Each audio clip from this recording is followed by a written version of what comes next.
नमस्कार, मी रुपाली. रूपम रेसिपीमध्ये तुमचं मनापासून खूप खूप स्वागत करते. आपली टिफिन सर्व्हिस सुरू आहे. आजपर्यंत आपण शुक्रवारी रात्रीपर्यंतचे सर्व मेनू पाहिलेले आहेत. त्याची लिंक आपण डिस्क्रिप्शन बॉक्समध्ये दिलेली आहे. आज आपण शनिवारी सकाळचा मेनू पाहणार आहोत.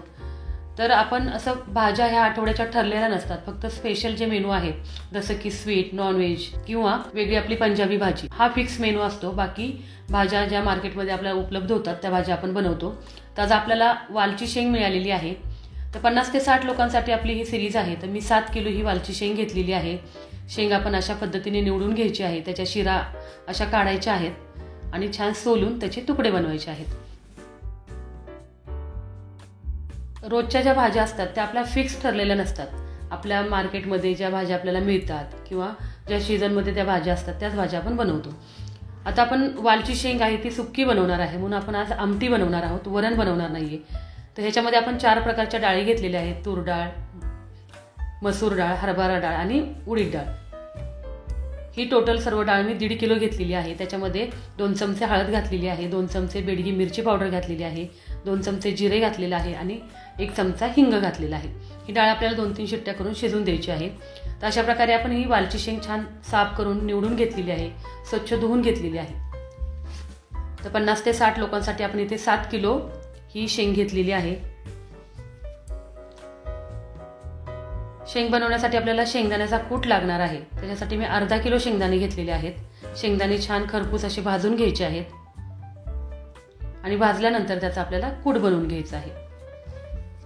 शेंगदाणे भाजून झाल्यानंतर आपण त्याच कढईमध्ये तेल घातलेलं आहे. तेलाचं प्रमाण तुमच्या आवडीनुसार तुम्ही ठेवू शकता. अर्धा ते पाऊण लिटर तेल मला लागतं. आता ह्याच्यामध्ये आपण 2 चमचे मोहरी, 1 चमचा हिंग आणि 2 चमचे जिरे घातलेलं आहे.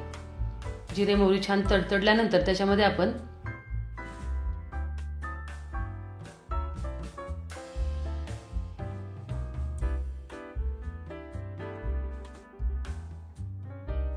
लसूण आलं थोडंसं जाडसर करून टाकलेलं आहे, थोडासा कढीपत्ता टाकलेला आहे. लसूण एक 60 ते 70 ग्रॅम मी घातलेला आहे आणि आलं 30 ते 40 ग्रॅम घातलेलं आहे. लसूण आलं छान परतल्यानंतर त्याच्यामध्ये आपण आपला घरचा साठवणीचा मसाला घातलेला आहे. एक 5 ते 6 चमचे आणि 2 चमचे हळद घातलेली आहे. मसाला तेलामध्ये परतल्यानंतर त्याच्यामध्ये मी शेंग टाकलेली आहे आणि शेंग पण तेलामध्ये छान परतून घ्यायची आहे.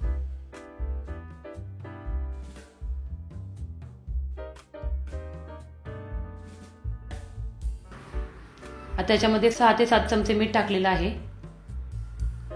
मीठ टाकून व्यवस्थित शेंग आपल्याला मिक्स करून घ्यायची आहे.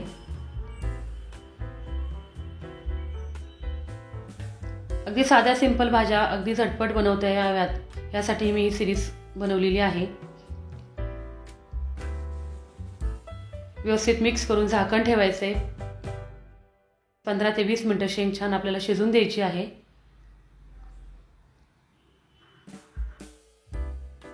15-20 मिनिटं झालेली आहेत. शेंग आहे ती आपली छान शिजलेली आहे. आता ह्याच्यामध्ये आपल्याला शेंगदाण्याचा कूट टाकायचा आहे आणि व्यवस्थित एकदा परत हलवून घ्यायचं आहे. हलवल्यानंतर 5 मिनिटं परत एकदा झाकण ठेवायचं आहे. तशा पद्धतीने आपली ही वालची शेंग तयार झालेली आहे.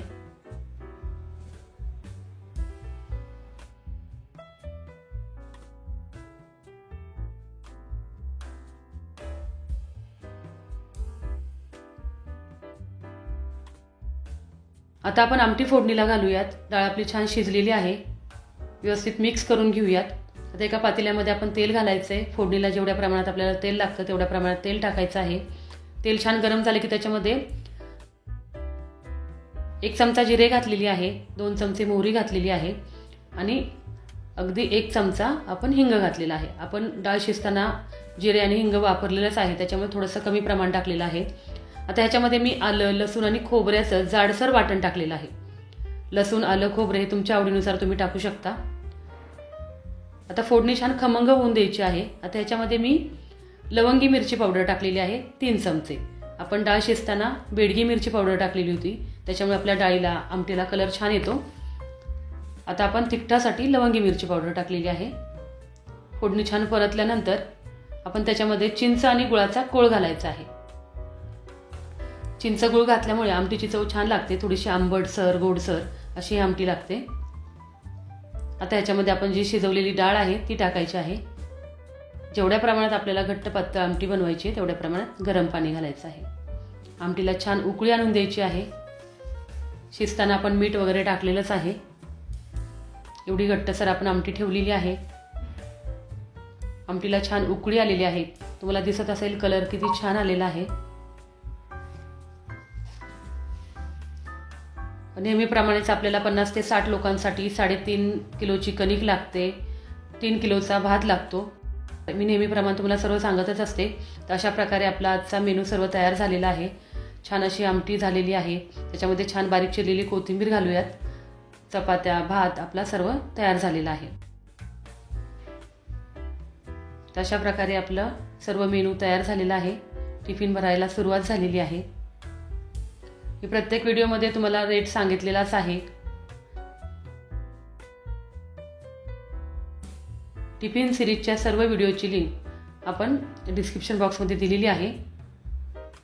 माझ्याकडे जास्त करून मुलींचे डबे आहेत, मुलांचे कमी आहेत म्हणून एवढं प्रमाण मला लागतं। तुमच्याकडे जर जास्त मुलांचं प्रमाण असेल तर थोडंसं साहित्याचं प्रमाण थोडं कमी जास्त होऊ शकतं। अशा प्रकारे आपण हा टिफिन भरलेला आहे। तर आजचा हा मेनू तुम्हाला कसा वाटला मला कमेंट करून नक्की कळवायचं आहे। आपली टिफिन सिरीज कशी वाटते ते पण कळवायचं आहे। तर आता चला मग भेटूया पुढच्या व्हिडिओमध्ये।